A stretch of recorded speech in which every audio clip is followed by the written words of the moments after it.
1938. Gone to a better place. Oh no.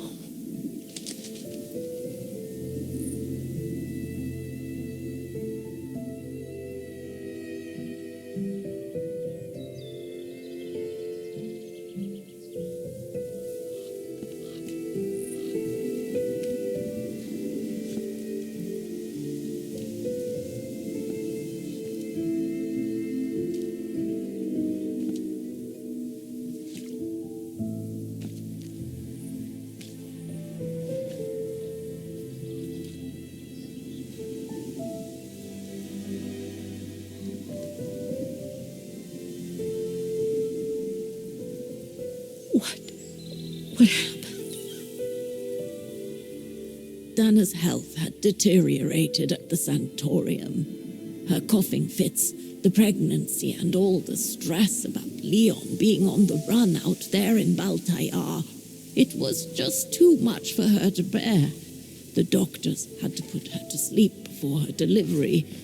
There were complications, and when she woke up, her parents told her the terrible news. They had already buried the baby girl.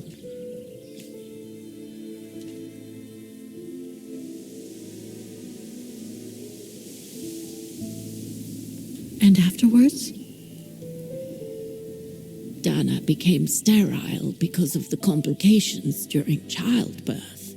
So she remained at the sanatorium a few months more. She was devastated, poor darling. That's how she survived the pogroms. Yes, but that didn't mean she was safe.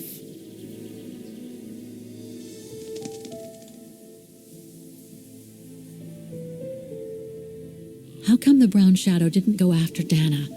They controlled Ostertal back then, right? Oh, they would have eventually, believe me. So what happened afterwards? Dana lost everything. Her parents, her baby, Leon. I think she would have just given up if I hadn't been there that day. But I had to go to London. Back then, I used to get invited every year or so to all kinds of artistic events. I could then make out my report to the British Secret Service without arousing the Brown Shadow's suspicion. So I took Dana with me to save her from them.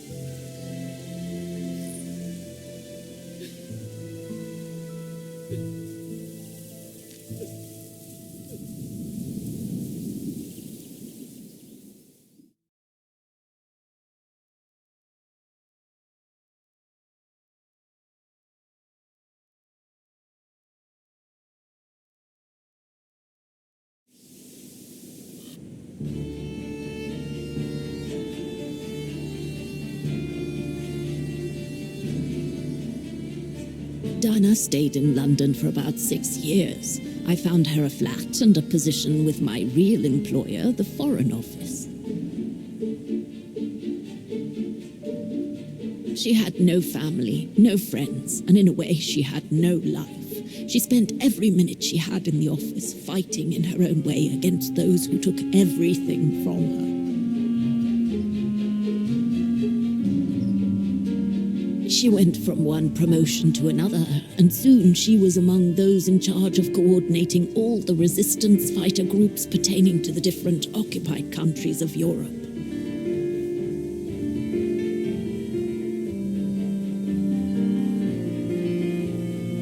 All right, Dana. Focus.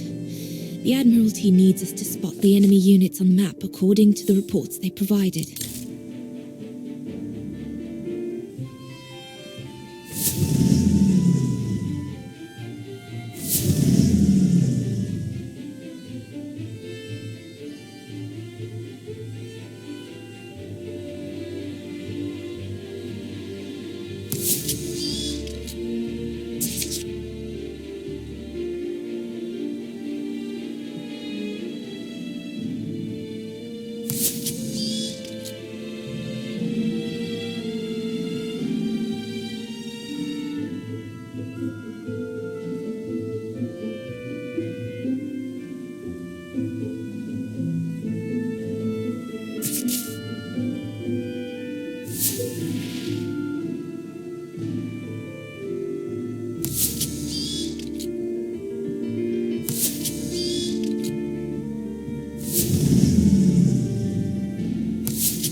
it, I guess.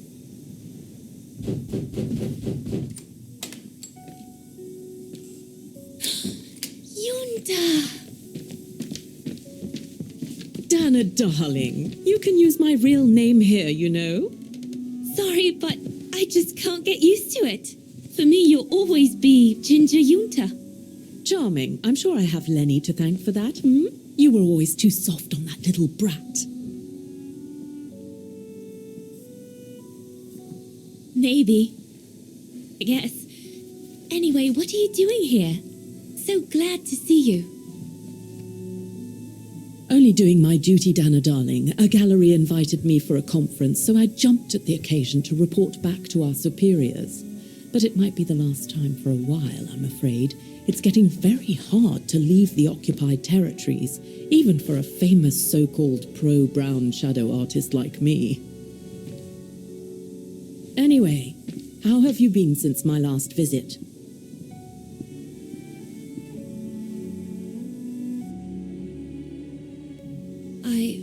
Well, with Leon being missing and probably lying dead somewhere in Baltayar for the past 7 years, and what happened to my parents, you know how I feel.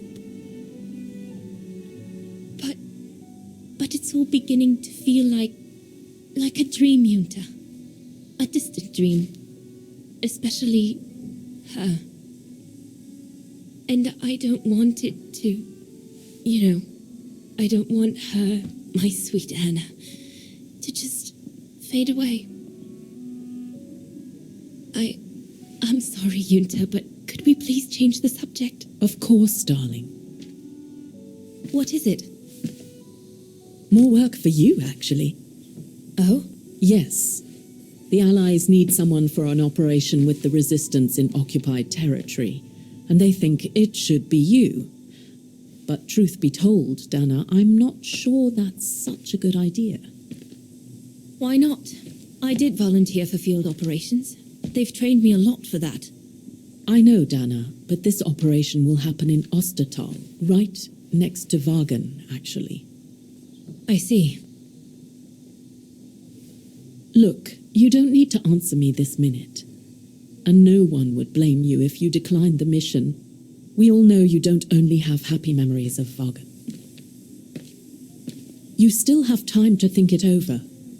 But before you give your final answer, they need you to identify the resistance group that will execute the operation. It's all explained here. And of course it's all top secret stuff. So you must cross-reference the documents right here in this room. You'll have to use that thing over there. But I don't know how to use it. I'm sure that's easy for you. You have such a clever mind, my little virtuoso. I'll see you later. Well, let's get cracking then.